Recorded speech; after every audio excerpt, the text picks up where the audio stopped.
तो royal Enfield super meteor 650, जी हाँ, ये एक ऐसा नाम है जिसने पिछले 6-7 महीने से हम सबके फ़ोन्स में घमासान मचा रखा था। नई 650 CC flagship bike royal Enfield की ऑलरेडी आ चुकी है मार्केट में। डिलीवरी स्टार्ट हो जाएंगी फेब के एंड से। प्राइसेस आउट हो चुके हैं, बुकिंग्स ओपन हैं, 3 वेरिएंट्स में आती है। लेकिन ये वीडियो इस बाइक का स्टैंड अलोन रिव्यू नहीं होने वाला है। कारण आपने कैप्शन पढ़ लिया है, थंबनेल देख लिया है। जी हाँ, ये वीडियो में मैं कोशिश करूंगा आपको डिफरेंसेस समझने के कि आपको सुपर मीटियोर क्यों लेनी चाहिए या क्यों नहीं लेनी चाहिए, जबकि आपके पास 40-50 हज़ार रुपये सस्ती एक और 650 सीसी इंटरसेप्टर रॉयल एनफील्ड के थ्रू मिलती है। तो जी हाँ, ये रिव्यू एक कंपैरिजन रिव्यू है, और कंपैरिजन रिव्यू भी नहीं, मैं कहूँगा एक इनसाइट रिव्यू है। कारण क्योंकि ये बाइक इंटरसेप्टर जो यहाँ पे है इस टाइम पे मौजूद, ये खुद मेरी बाइक है। पिछले 2 साल से मैं इस बाइक को चला रहा हूँ। तकरीबन 17,000 किलोमीटर मैं इस पे कवर कर चुका हूँ। उसके बाद मैंने जब इस बाइक को यूज़ किया, एक हफ्ते के दौरान 700-800 किलोमीटर जो मैंने इस पे कवर किए सिटी में और हाईवेज पे, मेरा क्या इंसाइट है और आपको क्या सोच के शोरूम में घुसना चाहिए, इन दोनों बाइक्स का क्या नज़रिया लेके आप शोरूम में जाएं बुक करवाने के लिए, वो सारी डिटेल्स आपको इस वीडियो में मिलेगी। नमस्कार, मेरा नाम है तेजन, आप देख रहे हैं 91 व्हील्स। करते हैं शुरुआत।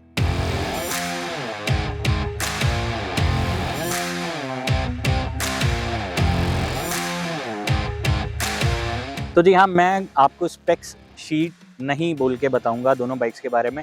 सुपर मीटियोर का लगभग आप अब तक हर जगह देख चुके होंगे, पढ़ चुके होंगे, या शायद आप स्टैंड अलोन रिव्यूज़ भी देख चुके होंगे। हमारे चैनल पे ऑलरेडी जो लाइव हो चुका है, शायद आपने वो भी देख लिया होगा। लेकिन ये एक इंटरसेप्टर ओनर का पर्सपेक्टिव रिव्यू होने वाला है, जैसा कि मैंने आपको कहा। तो सबसे पहले मैं आपको बता दूं कि ये बाइक इंटरसेप्टर मैं खुद खरीद के 2 साल से चला रहा हूँ। मेरी खुद की बाइक है ये। 17,000 किलोमीटर मैंने इसमें सिटी कम्यूट किया है, ऑफिस कम्यूट किया है, लॉन्ग राइड्स की हैं, और एक्सट्रीम कंडीशंस में भी मैं इस बाइक को लेकर गया हूँ। तो 650 सीसी इंजन के साथ मैं पिछले 2 साल से जी रहा हूँ। लेकिन सुपर मीटियोर जब आने वाली थी तो already as a RE owner मेरे दिमाग में भी खुद ये था कि यार कुछ नया आएगा, एंड मैं बहुत एक्साइटेड था इस चीज़ को ट्राई करने के लिए। थैंकफुली इस बाइक को चलाने का मौका मिला सुपर मीटियोर को, और तकरीबन 700-800 किलोमीटर मैंने इस बाइक पे कवर किए पिछले 3-4 दिन में। कुछ मेजर डिफरेंसेस दोनों बाइक्स में क्या हैं, क्योंकि ये कंपैरिजन रिव्यू है तो मैं सेम क्या है वो नहीं बोलूँगा, डिफरेंट क्या है ना सिर्फ देखने में बट महसूस करने में क्या डिफरेंट है वो मैं समझाने की कोशिश करूँगा एज माई पर्सपेक्टिव, मेरे एंगल से क्या है। सबसे पहले अगर आप इंटरसेप्टर की तरफ बढ़ते हैं तो देखिए ये एक अपराइट पोजीशन वाली बाइक है, जैसा कि आप देख सकते हैं। मैं इस पे बैठ के भी दिखा दूं। आप इस बाइक को देख चुके हैं, ऑलरेडी सड़कों पे दौड़ रही है, तो कोई नई चीज़ तो ये अब ऑडियंस के लिए है नहीं। बट आप देखेंगे कि मेरी हाइट 6 फीट है, और अकॉर्डिंग टू माई हाइट एक तो अपराइट पोजीशन मुझे मिलता है, और एक शॉर्ट हैंडल बार जो थोड़ा सा मेरी बैक के लिए, जो राइडिंग ट्रायंगल है वो इस तरीके से डिज़ाइन किया गया कि मेरी बैक थोड़ी सी कंफर्टेबल रहने वाली है। ये मुझे खुद लगा था जब मैं इंटरसेप्टर खरीदने गया था। एंड फुट पैक्स जो हैं वो हल्के से पीछे की तरफ प्लेस किए गए हैं, जिससे एक sporty kind of riding posture मुझे मिलता है। और जब राइडिंग पोस्चर की बात करें तो सुपर मीटियोर पे बैठेंगे, क्रूजर कैटेगरी में उसे पिच किया रॉयल एनफील्ड ने। एंड क्रूजर कैटेगरी जो कि वेस्ट से आई है, हम लोग कभी से देखते हैं बड़ी क्रूजर बाइक्स को। रॉयल एनफील्ड खुद अपने पास में क्रूजर बाइक्स लॉन्च कर चुका है, जैसे कि थंडरबर्ड। शायद उसी का ही एक बड़ा स्वरूप आप बोल सकते हैं, एक बड़ा प्लेटफॉर्म सुपर मीटियोर लेके आता है। तो ऑब्वियसली आपका जो हैंडल बार है वो फ्रंट की तरफ प्लेस्ड है, आपके फुट पैक्स जो हैं वो फ्रंट की तरफ प्लेस्ड हैं, और आपको बाइक पे बैठते ही जो इस इंटरसेप्टर पे बैठने के बाद स्पोर्टी फील आती है वो तो नहीं मिलेगी उस पर। वो देखिए आपको एक कंफर्ट का एहसास। जैसे ही आप बाइक पे बैठेंगे तो आपका मन उस बाइक को तेज चलाने का नहीं करेगा। उसका डिज़ाइन ही ऐसा है कि आपको फ्रॉम द गो रिलैक्सेशन की जो एक फील है वो आनी स्टार्ट हो जाएगी। ये राइडर ट्रायंगल का मेन डिफरेंस है। ना सिर्फ लुक्स अलग हैं, बाइक का डिज़ाइन अलग है, लेकिन राइडर ट्रायंगल के साथ साथ कुछ चीज़ें और बदल जाती हैं। दोनों का व्हील बेस अलग है, दोनों की चेसी अलग है। जी हाँ, उसकी चेसी को रिवर्क किया गया है क्योंकि उसका वजन ज़्यादा है। वो बाइक इंटरसेप्टर से लगभग 40 किलो ज़्यादा भारी है, तो एडेड वेट, इंजन सेम है, हल्का सा टॉर्क उसमें रिवाइज किया गया है, लो एंड पे टॉर्क ज़्यादा दिया गया है। उस चीज़ से एडजस्ट करने के लिए उसके राइडर ट्रायंगल को कुछ इस हिसाब से एडजस्ट किया गया है, और इंजन को इस हिसाब से एडजस्ट किया गया है कि बैठने के बाद आपको रिलैक्सेशन का ही एक दिमाग में माहौल बना रहता है कि हाँ, ये बाइक मैं आराम से चलाऊंगा, ये तेज़ नहीं चलाऊंगा।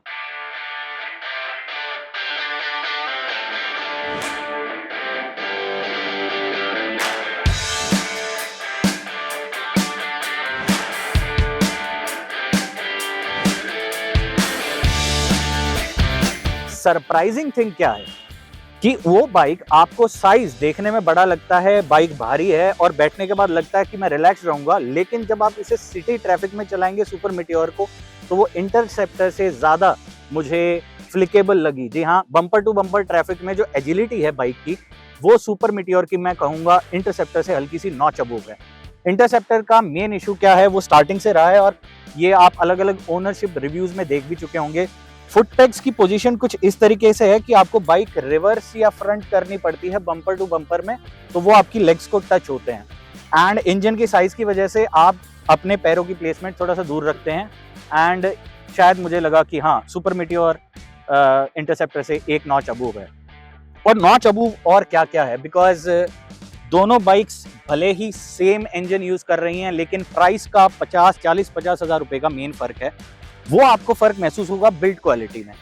इंटरसेप्टर की बिल्ड क्वालिटी नो डाउट काफी रिस्पेक्टेबल है, लेकिन सुपर मीटियोर पे बैठते ही पहली चीज यही आपको एहसास होता है कि build quality perfect, near about perfect आपको मिलती है। प्लास्टिक्स पहली बात तो है ही नहीं, जो लगा रखे हैं वो हार्ड प्लास्टिक और परफेक्टली प्लेस किया गया है।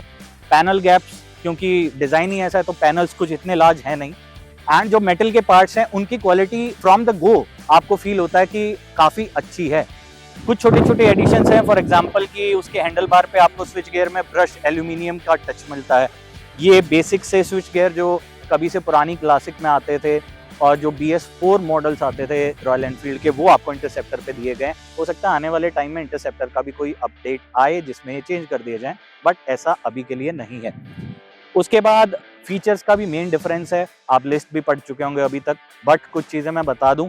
इंटरसेप्टर का जो कंसोल है वो थोड़ा सा आपको रेट्रो फील देता है, लेकिन ये कंसोल स्लिम टू नो बोल सकते हैं इंफॉर्मेशन आपको डिस्प्ले करता है, सिर्फ 2 ट्रिप मीटर और ऑडोमीटर। तीसरी चीज आपको फ्यूल गेज, इससे ज्यादा कोई भी लेटेस्ट कनेक्टेड फीचर आपको इंटरसेप्टर में नहीं मिलता है। बात करें सुपर मीटियोर की, तो मीटियोर 350 वाला ही आपको इसमें इंस्ट्रूमेंट कंसोल दिया गया है। सिंगल स्पीडोमीटर है, उसमें आपको टैकोमीटर नहीं मिलता, यानी आरपीएम आपको आप उसमें नहीं देख सकते हैं, लेकिन उसकी जगह दिया गया है स्टैंडर्ड नेविगेशन, जो रॉयल एनफील्ड बोलती है ट्रिपल नेविगेशन। कुछ बाइक्स में अभी एक्सेसरी पार्ट आता है, लेकिन सुपर मीटियोर फ्लैगशिप बाइक है तो उसमें एज ए स्टैंडर्ड है। ब्लूटूथ कनेक्ट कीजिए, नेविगेशन अपना आप एडजस्ट कर सकते हैं ऑन द गो, फोन लगाने की जरूरत नहीं पड़ेगी। मैंने इंटरसेप्टर पे बल्कि फ़ोन का माउंट लगा रखा है सिर्फ इस चीज़ के लिए, ताकि मैं फ़ोन के थ्रू मैप्स को एक्सेस कर पाऊँ, लेकिन उसमें उस चीज़ की ज़रूरत नहीं है, तो मुझे लगा अच्छा फीचर है। बट कुछ चीज़ों की कमी भी है, फॉर एग्जांपल अगर डिजिटल देना चाहते तो दे सकते थे कंसोल। इतना पैसा लगाने के बाद लगभग 4-4.25 लाख रुपए मैं ऑन रोड पे कर रहा हूँ, तो आई गेस मुझे थोड़ी सी चीज़ें, for example distance to empty, fuel economy कितना दे रही है, ये सब चीज़ें और मिल जाती तो मैं शायद सुपर मीटियोर में थोड़ा सा और खुश फील करता। अब मेन कंपैरिजन है कि दोनों बाइक चलने में कितने डिफरेंट है। देखिए ऑब्वियसली दोनों बाइक्स का जो कैटेगरी है वो ही कंप्लीटली डिफरेंट है। ये कैटेगरी बिलोंग करती है उसके लिए जो सिटी राइड्स करना चाहता है इंटरसेप्टर, एंड जो ओकेजनली आउटस्कर्ट्स राइड करना चाहता है, फॉर एग्जांपल वीकेंड राइड्स जो हैं आपकी, उसके हिसाब से इस बाइक को डिज़ाइन किया गया है। बड़ी जेनरिक सी दिखती है और इसी जेनरिक डिज़ाइन की वजह से लोगों ने इंटरसेप्टर को लॉन्ग डिस्टेंस टूरिंग के हिसाब से भी एडजस्ट किया। कुछ लोगों ने इसके टायर्स को रिप्लेस किया है, टॉप बॉक्स लग जाते हैं, इसमें लगेज रैक्स लग जाते हैं, एंड बिकॉज हर अडल्ट को, हर पैसेंजर को, राइडर को अलग राइडर ट्रायंगल पे कंफर्टेबल फील होता है। फॉर एग्जांपल मुझे इस पे फील होता है, तो लोगों ने इस पे भी लॉन्ग डिस्टेंस टूरिंग की है, और शायद यही रीजन है हम इन दोनों बाइक्स को कंपेयर कर रहे हैं। यहाँ पर कॉन्टिनेंटल GT 650 का जिक्र नहीं हो रहा है, बिकॉज वो बहुत डेडिकेटेड पोस्चर वाली बाइक है, भले ही वो सेम प्लेटफॉर्म पे बेस्ड हो।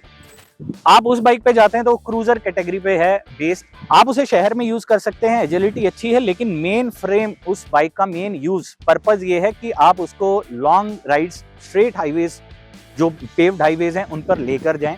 एंड मुझे लगा मेरे लॉन्ग डिस्टेंस जो मैंने इस पे कवर किया हाईवे पे, सुपर मीटियोर पे, कि कहीं ना कहीं ये क्रूजर कैटेगरी को जस्टिस करती भी है और नहीं भी करती है। तो मैं पहले बात करूंगा जस्टिस कैसे करती है, क्योंकि राइडर ट्रायंगल अच्छा है, कंफर्टेबल है। सीट मुझे लगा कि अगर आप ऑप्शनल सीट लेंगे तो शायद ज़्यादा कंफर्टेबल रहेंगे, स्टैंडर्ड सीट पे थोड़ा सा एरिया कम है। वो ये भी हो सकता है because of my body type कि मैं उस पर इतना कंफर्टेबल फील ना कर पाऊँ। शायद कोई शॉर्ट राइडर उस पर कंफर्टेबल फील कर पाए, बट ये मेरा इनसाइट है एज एन इंटरसेप्टर ऑनर कि उसकी सीट को थोड़ा सा और अच्छा किया जा सकता था। एंड इसी पोस्चर की वजह से लॉन्ग डिस्टेंस टूरिंग शायद आसान हो जाती है।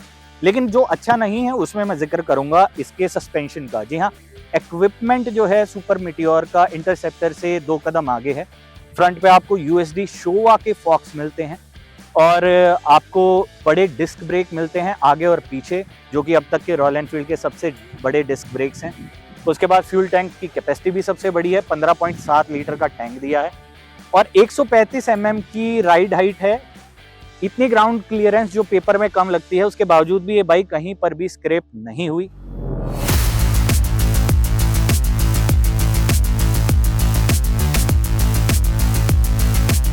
मैं बात कर रहा था हाईवे की, तो हाईवे पे मैं बता दूं ये सस्पेंशन का जो सेटअप है वो कहीं ना कहीं मुझे स्टिफ फील हुआ। जी हाँ, फ्रंट स्टिफ है और रियर फ्रंट से भी ज़्यादा स्टिफ फील होता है। जो छोटे क्रैक्स हैं या फ्लाईओवर के जो जॉइंट्स हैं वो आपको डायरेक्टली फील होंगे आपके शोल्डर पे या आपकी टेल बोन पे। तो ये एक डायरेक्ट इम्पैक्ट जो है वो जाता है इस बाइक पे, नो डाउट।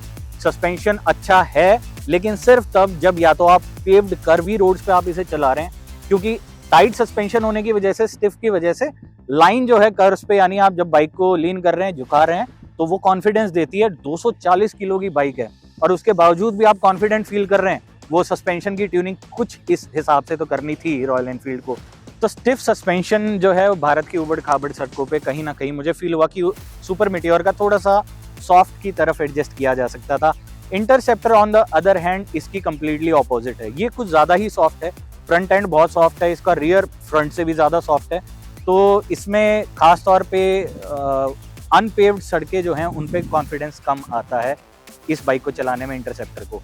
तो ये कुछ मेन चीज़ें हैं। ब्रेकिंग की अगर मैं बात करूं तो सुपर मीटियोर ना सिर्फ स्पेक शीट में बड़ी है, लेकिन ब्रेक सच में सुपर मीटियोर का कोई मुकाबला नहीं है। इंटरसेप्टर के भी रिस्पेक्टेबल हैं, बाइक रुकती है, कॉन्फिडेंस पूरा मिलता है, लेकिन सुपर मीटियोर आपको ज़्यादा कॉन्फिडेंस देगी चलाने पर। अब मेन मुद्दा, same engine, 47 bhp, 52 Nm torque, उसके बावजूद भी परफॉर्मेंस में क्या फ़र्क पड़ा है। जी हाँ, 40 किलो बढ़े हैं तो आप मान के चलिए कुछ एडजस्टमेंट्स ज़रूरी थी। ECU को रिमैप किया है रॉयल एनफील्ड ने सुपर मीटियोर पे, और वो रिमैप हुआ है लो एंड पे टॉर्क देने के लिए। ऑन द गो जैसे ही आप उस बाइक को चलाएंगे तो वो फील होता है। इंटरसेप्टर मुझे क्विक फील होती है, नॉट जस्ट बिकॉज ऑफ इसका वेट, इसका ECU भी इस तरीके से रिमैप किया गया है कि फ्रॉम द स्टार्ट लाइन जैसे ही मैं क्लच छोड़ता हूँ फर्स्ट गियर से, मेरे को ये बाइक हर टाइम पावर दे रही है। 3000 RPM तक खूब टॉर्क, और 3 के बाद टॉर्क के साथ bhp भी ऐड होते चले जाते हैं, यानी पावर भी बहुत मिलती है। वो bike super meteor on the other hand 0 से 80 kmph के बीच में बहुत ज़्यादा टॉर्क रिच है, परफॉर्मेंस रिच है। क्लच छोड़ेंगे और फट से आप 0 to 80 कर सकते हैं। गियर शिफ्ट्स बहुत स्मूथ हैं। गियर बॉक्स की मैं बात करूं, मुझे लगता है सुपर मीटियोर का हल्का सा स्लाइटली बेटर है इंटरसेप्टर से, काफ़ी स्मूथ है, और इसी स्मूथ गियर बॉक्स की वजह से आप 80-90 kmph बहुत इजीली अचीव कर पाते हैं। लेकिन वहां से कहानी बिल्कुल अलग हो जाती है। 80-90 के बाद interceptor still remains fast and quick. जी हाँ, वहां पर जाके सुपर मीटियोर का वेट जो है वो शो अप करना स्टार्ट कर देता है। 90-100 is what I think is the best cruising speed for super meteor. उसके बाद विंड ब्लास्ट बहुत फील होगा क्योंकि आपकी लेग्स वाइड ओपन है, हैंडल बार बहुत वाइड है, तो आपको जितनी भी विंड है वो ज़्यादा सरफेस एरिया आपकी बॉडी फेस कर रही है विंड के साथ। इंटरसेप्टर पे ऐसा नहीं है, आप टक इन हो सकते हैं, और इसमें आपकी लेग्स भी क्लोजली प्लेस्ड हैं, और अपराइट पोजीशन की वजह से आप इस बाइक को हाईवे पे थोड़ा सा ज़्यादा एंजॉय करने वाले हैं। डेफिनेटली मैं दोबारा बोलूँगा, इसका सस्पेंशन थोड़ा सा सॉफ्ट है, तो हमारे उबड़ खाबड़ और अनपेव्ड हाईवेज पे भी इंटरसेप्टर जो है थोड़ी सी मुझे ज़्यादा कंफर्टेबल फील हुई। हो सकता है आपको लगे कि मैं इंटरसेप्टर की तरफ बायस हो रहा हूँ, लेकिन ये सच में सुपर मीटियोर की कुछ ऐसी चीज़ें हैं जो मुझे लगा कि बदल देनी चाहिए, या रॉयल एनफील्ड को काम करना चाहिए अपने आने वाली अपडेट पर।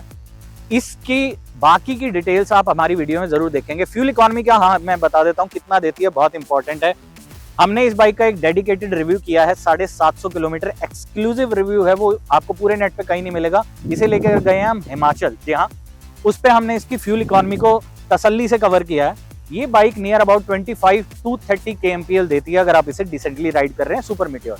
इंटरसेप्टर की मैं बता दूं तो मुझे डेली सिटी रन्स में, कम्यूट्स में ये बाइक कहीं ना कहीं 25 kmpl 24 to 27 इजीली देती है। और हाईवेज पे अगर मैं 80 to 100 इस बाइक को राइड करता हूँ, जो कि एक रिस्पेक्टेबल क्रूजिंग स्पीड है मेरे हिसाब से, तो ये बाइक मुझे हमेशा 30 to 33 kmpl डिलीवर करती है। तो मोटा फर्क दोनों बाइक्स में, ना सिर्फ डिज़ाइन का, ना सिर्फ इक्विपमेंट का, बट दोनों अलग कैटेगरीज में हैं। फ़र्क है 40,000 रुपये का, तो शायद 30-40 हज़ार रुपये इतना बड़ा डील ब्रेकर नहीं बनने वाले हैं आपकी डिसीजन में। जो डील ब्रेकर बनने वाला है वो हो सकता है कंफर्ट। अगर आप कंफर्ट के हिसाब से देख रहे हैं और अपराइट पोजीशन के साथ जी सकते हैं, आई थिंक इंटरसेप्टर आपको ले लेनी चाहिए।